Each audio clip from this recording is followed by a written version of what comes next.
Programang ito ay rated SPG, striktong patnubay at gabay ng magulang ang kailangan. Maaaring may masisirang tema, lengguwahe, karahasan, sexual, horror o droga na hindi angkop sa mga bata.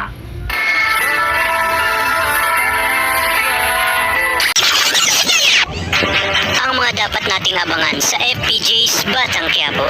Sa pagsundo ni Olga kay David ay sasabihin ni Olga na magkakaroon umano ng bagong miyembro sa pamilya ng mga Montenegro dahil ikakasal si Ramon sa babaeng hindi pa nila parehong nakikita, kung kaya't kinakailangan umanong makilala nila ito at alamin kung saan ito nanggaling dahil isang balakid ito sa kanilang mga plano, kung kaya't dito ay pinasando umano siya ni Ramon upang ipakilala ang babaeng si Monique. Kaya naman dito gawin umano ni David ang lahat upang hindi malaman ni Ramon ang tungkol dito. Sa pagdating ni David at Olga sa mansyon ay agad nasasabihin ni Don Julio na maganda umano sila dahil dadahinan ni Ramon si Monique upang makilala na rin si David na nagpapanggap na tanggol. Itatanong naman ni David kung sino ba umano ang babaeng ito. Kaya dito ay sinabi ni Olga na kahit siya ay hindi niya kilala, basta't ang alam niya lang ay Monique at abala ito sa pagbubuntis sa tatay nitong may sakit. Napaisip naman si David na baka si Mokang ang tinutukoy ni Olga, ngunit imposible umano mangyari ito dahil pribado at alam niyang hindi ba patol si Ramon sa isang mahirap na kagaya ni Mokang. Sa kabilang banda, hindi na alam ni Suarez kung paano niya mapagtatakpan kay Rigor ang tungkol sa pagkakawala ng mga nasabat na droga kinatanggol. Lalo pat alam niyang nagsisimula ng maghinala si Rigor sa kanya at kay General Pacheco. Dumating na nga ang araw kung saan nahatulan na sinatanggol at ang kanyang mga kaibigan.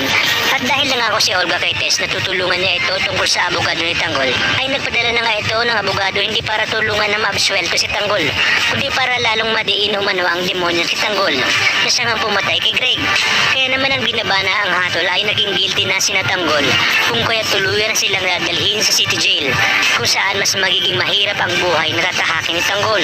Dahil sa mga sunod-sunod na pangyayari sa pamilya ni Tess, ay maglalakas loob na si Tess na hiwalayan si Rigor na dapat umano noon pa niya ginawa.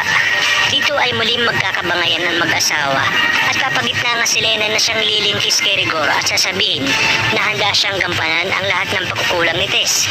Sa inyong palagay, mapapanindigan kayo ni Tess na huwag maging sunod-sunuran kay Rigor at gagawin niya na ang tama upang mapunan ang lahat ng pagkukulang niya kay Tanggol. Kaya naman kapamilya, tutok lang dahil marami pa tayong dapat abangan dito lang sa pambansang teleserye ng sambayanan, ang FPJ's Batang Quiapo.